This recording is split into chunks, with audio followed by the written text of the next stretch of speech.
Small industries have always had an important place in the overall planning framework in India. In the industrial policy resolutions, the smaller sector was given special role for creating employment with low capital investment. The small industries contributed to overall growth and have provided employment to the relatively unskilled, has educated and vulnerable section of the society.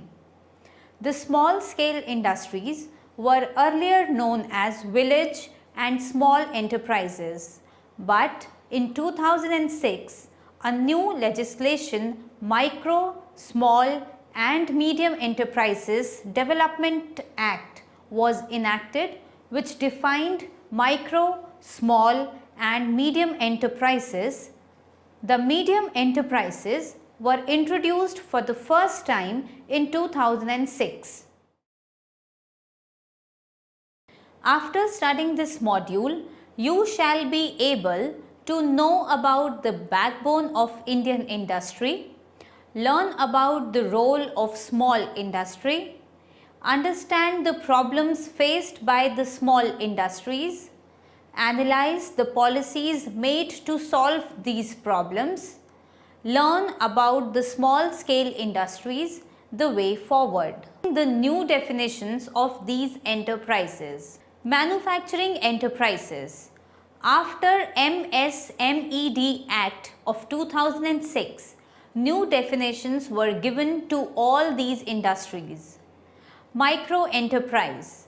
Enterprises where the investment in the plant and machinery does not exceed rupees 25 lakhs. Small enterprises. Enterprises where the investment in the plant and machinery is more than rupees 25 lakhs but does not exceed rupees 5 crore.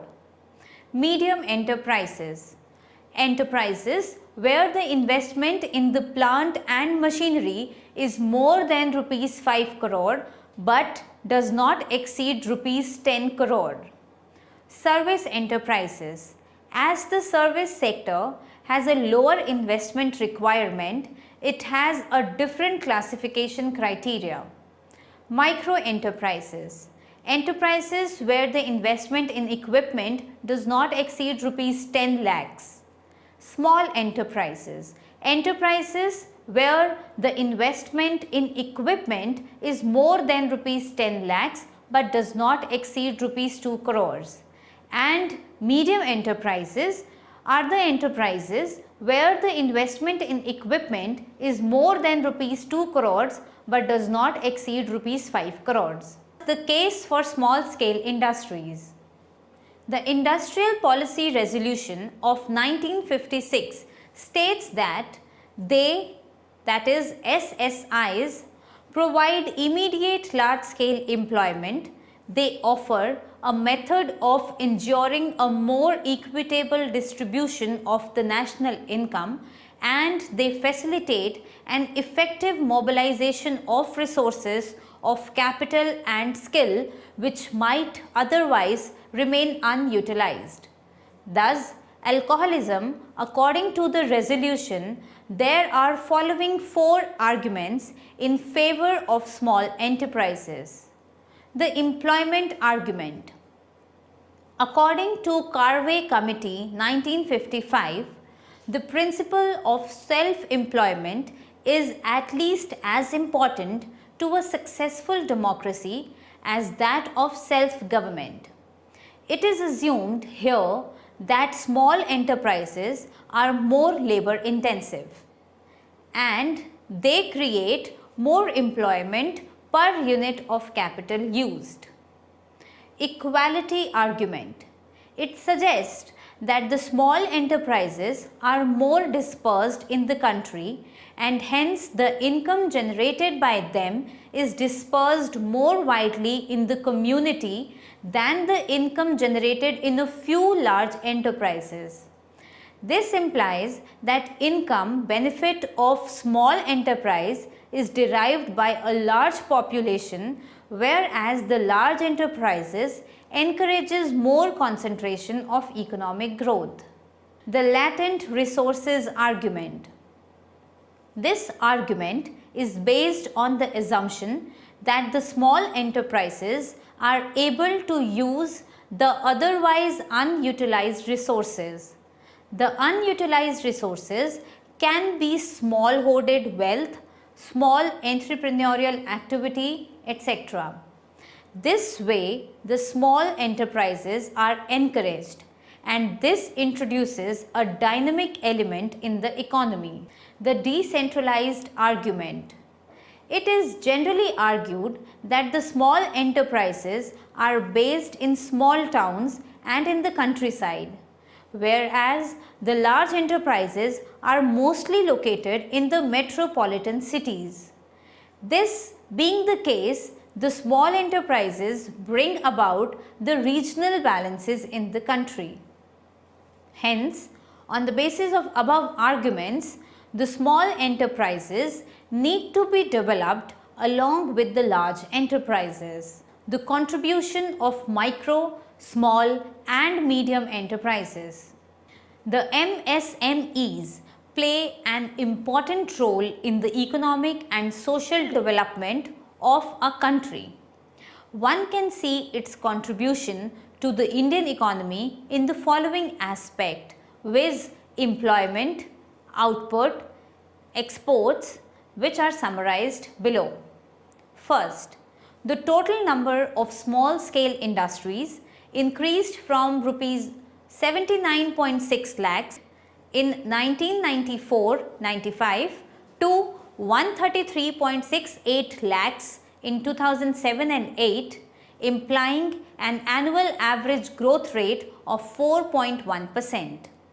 Second, the total production in terms of rupees crore increased from rupees 2,98,886 in 1994-95 to rupees 6,95,126 rupees in 2007 and 8.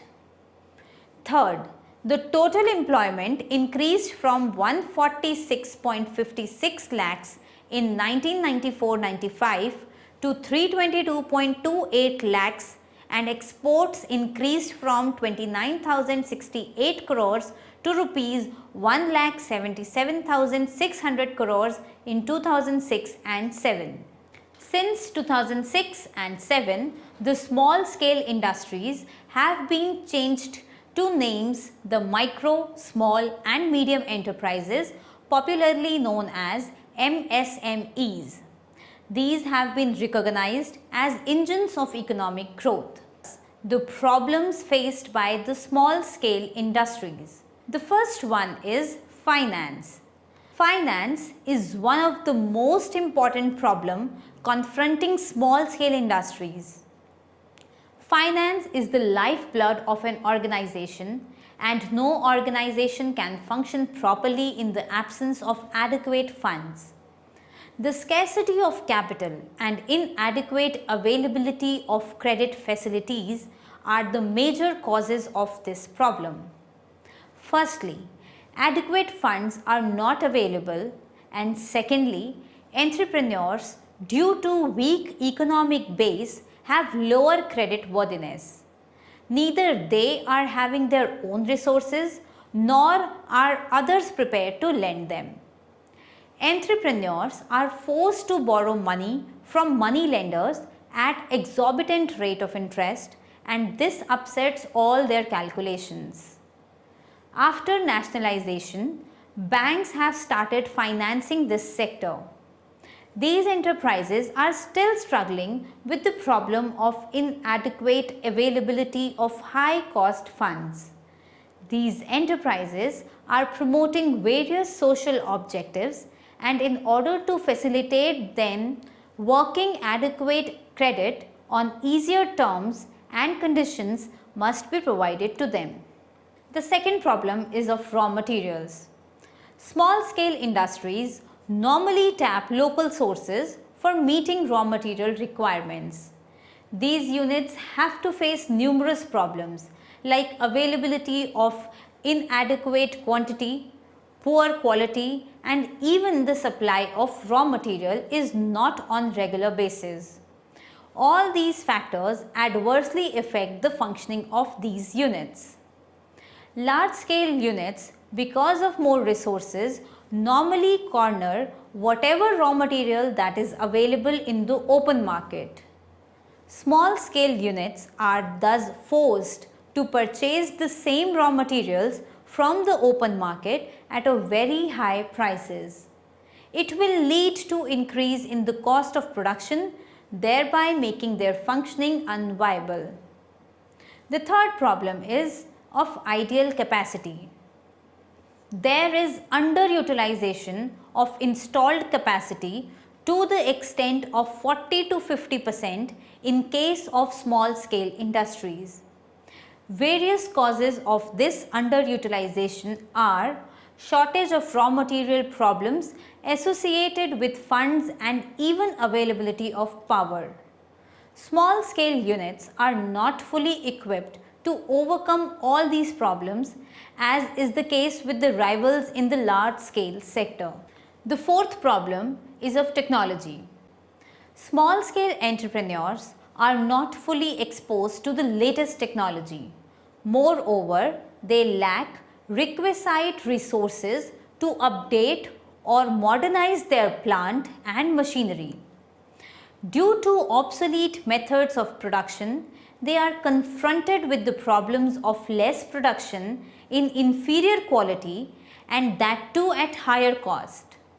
They are in no position to compete with their better equipped rivals operating modern large scale units. Fifth problem is marketing. These small scale units are also exposed to marketing problems. They are not in a position to get first hand information about the market, that is, about the competition, taste, liking, disliking of the consumers and prevalent fashion. With the result, they are not in a position to upgrade their products keeping in mind market requirements. They are producing less of inferior quality, and that too at higher cost. Therefore, in competition with better equipped large scale units, they are placed in a relatively disadvantageous position. In order to safeguard the interest of small scale enterprises, the Government of India has reserved certain items for exclusive production in the small scale sector. Various government agencies like Trade Fair Authority of India, State Trading Corporation and National Small Industries Corporation are extending helping hands to small scale sectors in selling its product both in the domestic and export markets. Sixth problem is of infrastructure. Infrastructure aspects adversely affect the functioning of small scale units.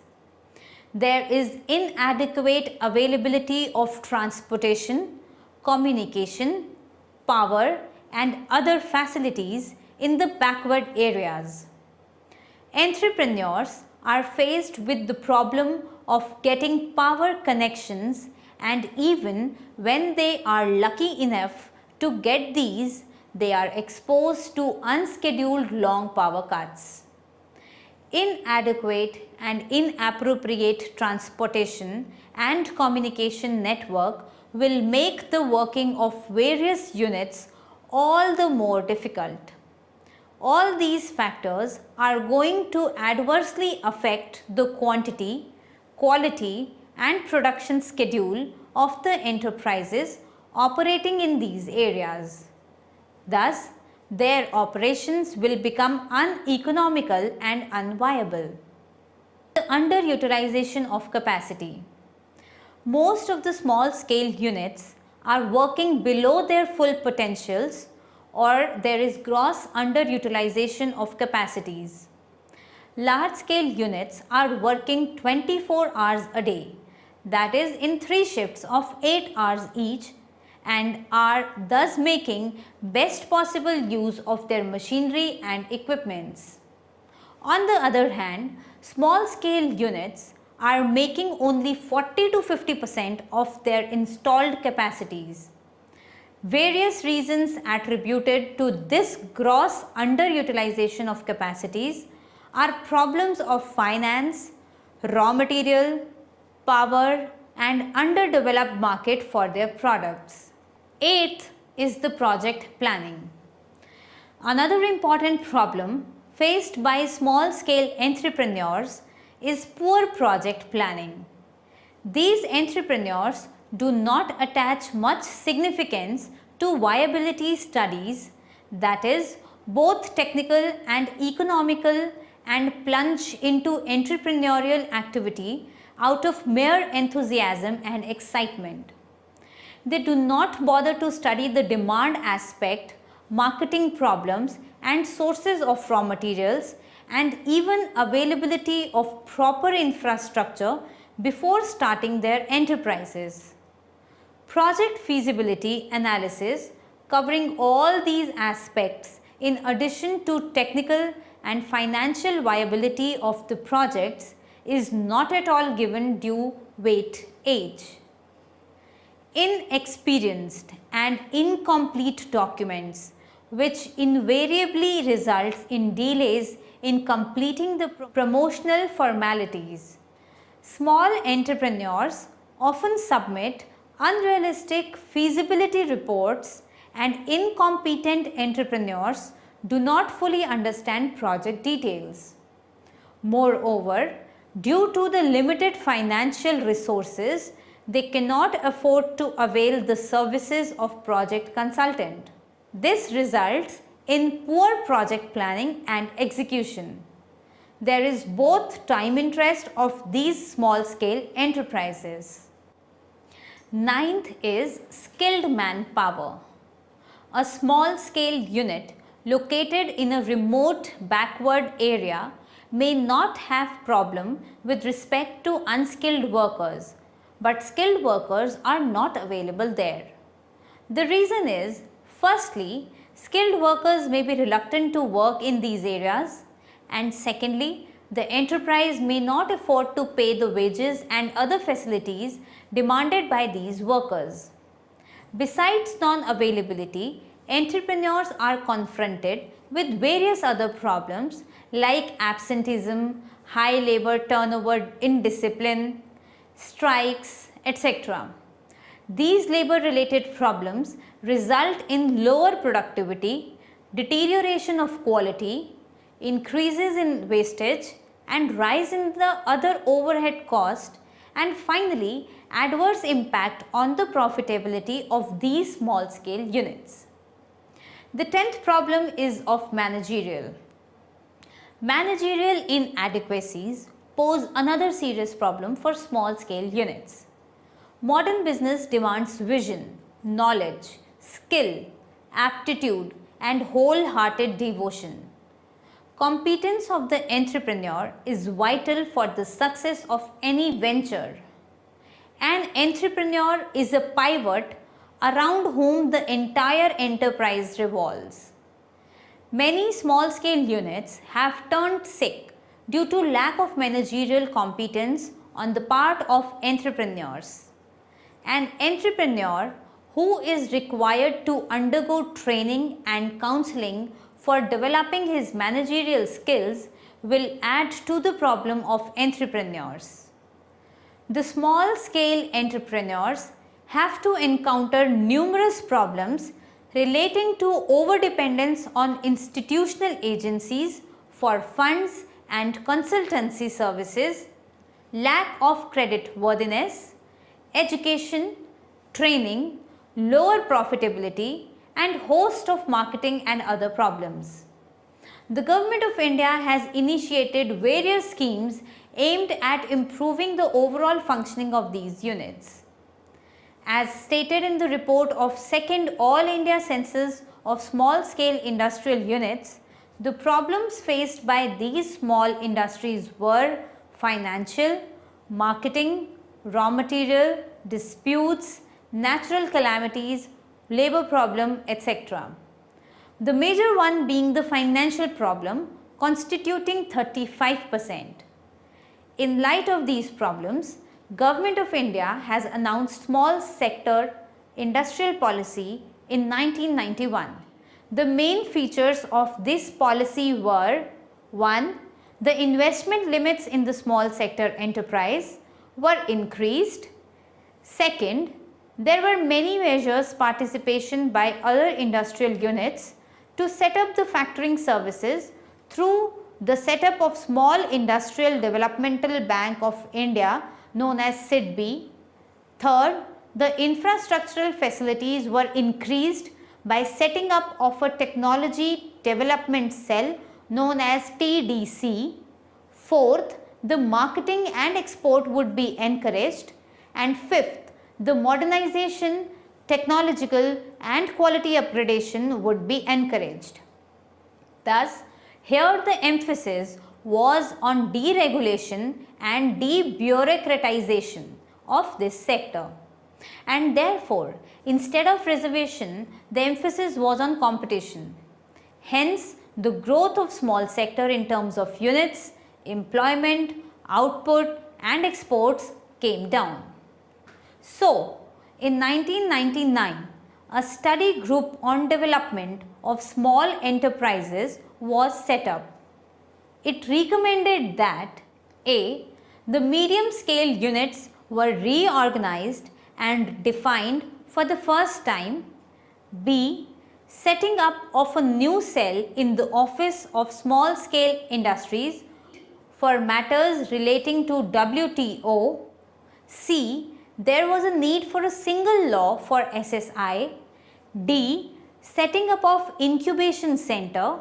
And E. The recommended enactment of a Limited Partnership Act to bring in more risk capital in SSI sector, etc. The way forward to the small scale industries. Given that the agriculture sector is still largely dependent on monsoon and rain-fed irrigation, MSMEs provide for a huge potential in output generation and export promotion. To reap the benefits of demographic dividend, the younger population in India must be provided with decent and productive employment opportunities, and as MSMEs are generally labor intensive, they have the capability to create more jobs to cater to a young population in India. Along with supply side efforts undertaken by the government and the RBI to encourage MSMEs, there is a need to generate demand side requirement from the general public to set up MSMEs. This calls for training of young entrepreneurs in addition to skill development of youth, which would also provide a boost to Make in India. In the case of existing as well as potential MSMEs, financial constraints faced by the entrepreneurs continues to be one of the most important problem in this sector, and often the resources allocated by the government and non-governmental organizations for MSMEs do not reach the targeted audience. The successful launch of Jan Dhan Yojana could be used to direct financial resources to targeted MSMEs, and given the limited reach of formal institutional finance, there is a need to consider various alternative sources of finance. For example, money lenders could be brought under regulation and an interest cap be imposed for lending to MSMEs. Focused coordination of activities among different government authorities would also help to encourage MSMEs. For example, maintaining a database and repository information on a shareable basis would help to measure the level of productivity for different product groups and identify products in need of research and development. In addition to various ad hoc initiatives undertaken regularly, the government needs to prepare a roadmap for MSME sector. it needs to delineate proper objectives, vision and a mission, and to inspire confidence, the government need to strengthen the legal structure and establish a credible redressal mechanism. In the preparation of vision document and an achievable roadmap for MSMEs, the government should engage researchers, industry groups and various stakeholders.